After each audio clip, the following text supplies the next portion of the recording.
നിങ്ങളുടെ favourite shows ഇനി ഒരിക്കലും മിസ്സാവില്ല. ഇപ്പോൾ C5 കാണും നിങ്ങളുടെ ഫേവറേറ്റ് ഷോസ് തികച്ചും സൗജന്യമായി. ട്രീറ്റ്മെന്റിന് ഞാൻ സച്ചേട്ടനോടൊപ്പം വരാം. ഞങ്ങൾക്ക് രണ്ടുപേർക്കും പ്രശ്നമുള്ളതുപോലെ വേണം, സംസാരവും ട്രീറ്റ്മെന്റും എല്ലാം. അത് ഞാൻ നോക്കിക്കോളാം അർച്ചന. എങ്കിലും സച്ചിക്ക് സംശയമൊന്നും തോന്നാതിരിക്കാൻ ട്രീറ്റ്മെന്റ് എല്ലാം അർച്ചനയെ എടുക്കണം. മൂർത്തി പറഞ്ഞുവിട്ട ആളല്ലേ? അതെ, ഞാൻ ശങ്കർ. അവൻ നാട്ടിലില്ലാന്ന് പറഞ്ഞതുള്ളതാണോ? അതെ, അവൻ കുറച്ചു ദിവസം കഴിഞ്ഞിട്ടേ വരൂ. എന്ത് ആവശ്യമുണ്ടെങ്കിലും ചെയ്തു കൊടുക്കണമെന്നാ എന്നോട് പറഞ്ഞത്. അപ്പോ ഞാൻ ആവശ്യം പറയാം. എന്റെ ഒരു ഫ്രണ്ട് ഇപ്പൊ ജയിലില, റിമാൻഡില. അവനെ ജാമ്യത്തിൽ പുറത്തിറക്കണം. ആൾമാറാട്ടം, കിഡ്നാപ്പിംഗ്, ഇതൊക്കെയാണ് കേസ്. ജാമ്യം കിട്ടണമെങ്കിൽ കുറച്ച് പാടായിരിക്കും. അപ്പൊ അതിനനുസരിച്ചുള്ള ബുദ്ധിയും കഴിവുള്ളൊരു ആള് തന്നെ വേണം. അങ്ങനെ ഒരാളെ വേഗം കണ്ടെത്തണം. വേഗം എന്ന് പറഞ്ഞാൽ ഇന്ന് തന്നെ. പിന്നെ എനിക്ക് വേണ്ടത് ജാമ്യത്തിൽ ഇറങ്ങുന്ന അവന് താമസിക്കാൻ നല്ലൊരു വീടാണ്. ഇത്രയും കാര്യങ്ങളാ ശങ്കർ എനിക്ക് ചെയ്തു തരേണ്ടത്. എന്താ, നടക്കൂ? നടക്കും. എനിക്കറിയാവുന്ന ഒരാളുണ്ട്, അഡ്വക്കേറ്റ് വിജയലക്ഷ്മി. ഇതുപോലുള്ള കേസുകൾ കൈകാര്യം ചെയ്യാൻ ആള് മിടുക്കിയ.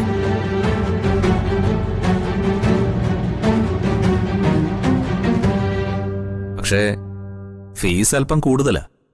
അത് കുഴപ്പമില്ലല്ലോ? ഒരു കുഴപ്പമില്ല. കാശ് എത്ര വേണേലും ഇറക്കാം. കാര്യം നടന്നാ മതി. അപ്പോ ഇന്ന് തന്നെ ഞാൻ അഡ്വക്കേറ്റിനെ പോയി കാണാം. മാഡം പറഞ്ഞതുപോലെ ഒരു വീടും നോക്കാം. അഡ്വക്കേറ്റിനും വീടിനുള്ള അഡ്വാൻസ് ഞാൻ അയച്ചേക്കാം. അഡ്വക്കേറ്റിനെ കണ്ടിട്ട് ശങ്കരനെ തിരിച്ചു വിളിച്ചാൽ മതി. ശരി മാഡം. പിന്നെ അഡ്വക്കേറ്റിനോട് തൽക്കാലം എന്റെ പേരും ഡീറ്റെയിൽസ് ഒന്നും പറയണ്ട. എല്ലാം ഓക്കെ ആവുകയാണെങ്കിൽ പറഞ്ഞാൽ മതി. Okay madam. എന്ന് ശങ്കർ ചെല്ല്. എന്നിട്ട് എല്ലാം കഴിഞ്ഞിട്ട് വിളിക്കേ. അപ്പോ ഞാൻ ഫുൾ ഡീറ്റെയിൽസ് പറഞ്ഞുതരാം. ശരി മാഡം, എന്നാ ഞാൻ പോട്ടെ.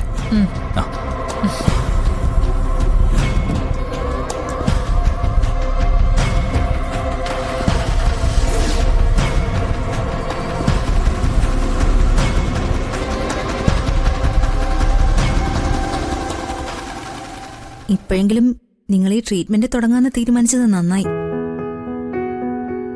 ട്രീറ്റ്മെന്റ് തുടങ്ങിക്കഴിഞ്ഞാൽ പറയുന്ന ഡേറ്റിലൊക്കെ ചെക്കപ്പിന് വരണം. അതുകൊണ്ട് ആലോചിച്ച് വേണം തീരുമാനം എടുക്കാൻ. ഇനി ആലോചിക്കാനൊന്നുമില്ല ഡോക്ടർ, ഞങ്ങൾ തീരുമാനിച്ചു തന്നെയാ വന്നത്.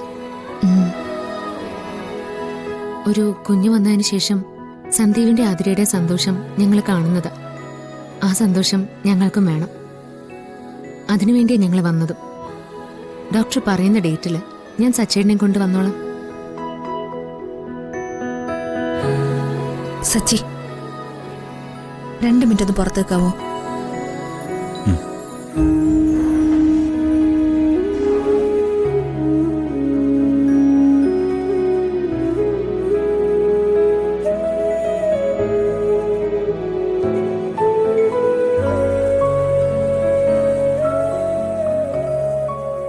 അത് നന്നായി ഡോക്ടർ. ഞാൻ സംസാരിക്കുന്നതിനിടയിൽ സച്ചേന്റെ പ്രശ്നം കൊണ്ട് കുഞ്ഞുങ്ങൾ ഉണ്ടാവാത്തേന്ന് സച്ചേന് മനസ്സിലായല്ലോ.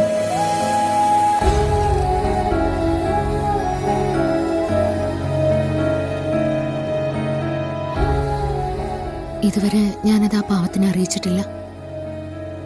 പലരുടെയും തകർച്ച കണ്ട് മരവിച്ച മനസ്സേണ്ടത്. എങ്കിലും എന്റെ സച്ചേട്ടൻ തകരുന്നത് എനിക്ക് സഹിക്കാൻ പറ്റില്ല.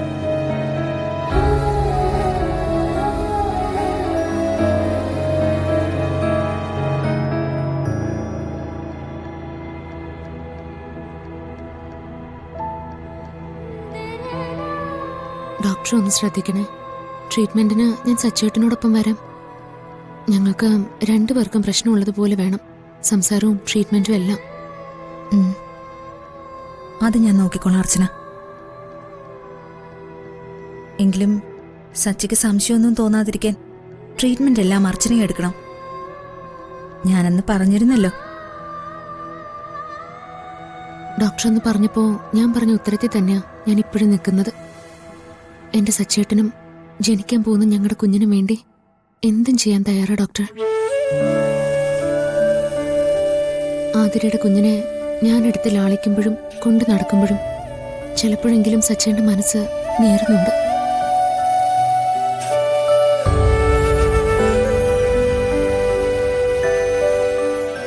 എനിക്ക് വിഷമാവെന്ന് കരുതി പറയാത്തതാ. അതുപോലെ തന്നെ സച്ചേട്ടൻ മോളോട് കാണിക്കുന്ന സ്നേഹം കാണുമ്പോൾ ചിലപ്പോഴൊക്കെ ഞാനും തകർന്നു പോകും.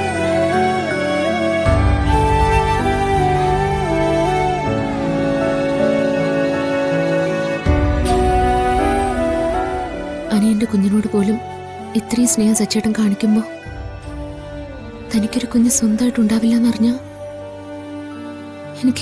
എനിക്കതിനെക്കുറിച്ചൊന്നും ആലോചിക്കാൻ കൂടി വയ്യ.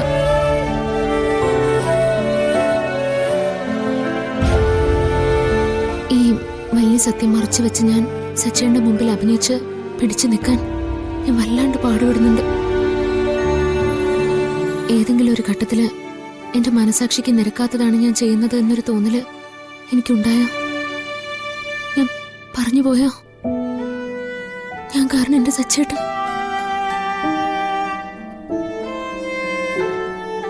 അതുകൊണ്ടാ ഞങ്ങള് വേഗം വന്ന് ട്രീറ്റ്മെന്റ് തുടങ്ങണമെന്ന് പറഞ്ഞത്. ഇനി ഈ ട്രീറ്റ്മെന്റിന് ഫലമില്ലാതെ വല്ലതും പോവോ ഡോക്ടർ? അങ്ങനെയൊന്നും സംഭവിക്കില്ല. അർച്ചന ധൈര്യമായിട്ടിരിക്കും. സച്ചിക്കും അർച്ചനയ്ക്കും ഒരു കുഞ്ഞിന് സാധ്യത ഉള്ളതുകൊണ്ടല്ലേ ഞാൻ ട്രീറ്റ്മെന്റ് എടുക്കുന്നതിനെ കുറിച്ച് നിങ്ങളോട് പറഞ്ഞത് തന്നെ.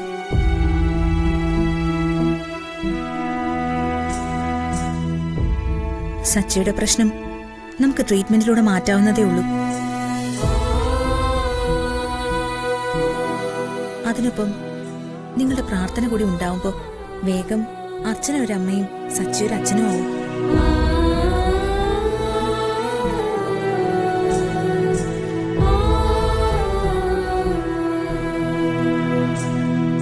അതിനെക്കുറിച്ചല്ലാതെ മറ്റൊന്നിനെ കുറിച്ചും അർച്ചന ആലോചിക്കണ്ട. സച്ചിക്കും ധൈര്യം കൊടുക്കേണ്ടത് അർച്ചന തന്നെയാ. മനസ്സിലായോ?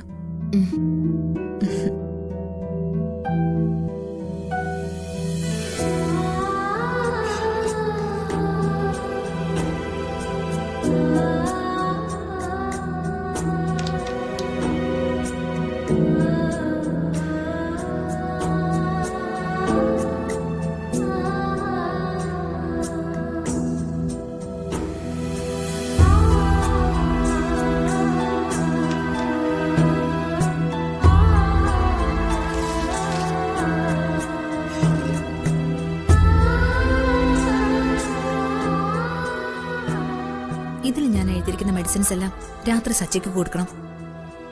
സച്ചിയെ ബോധ്യപ്പെടുത്താൻ വേണ്ടി മാത്രം അർച്ചനയും സച്ചിയുടെ മുന്നിൽ വെച്ച് തന്നെ കഴിക്കണം. ഞാനങ്ങനെ പറഞ്ഞത് മറ്റൊന്നും കൊണ്ടല്ല. അർച്ചന കഴിക്കാതിരിക്കുന്നത് സച്ചിയിൽ ചിലപ്പോൾ സംശയം ഉണ്ടാക്കും. അതാ.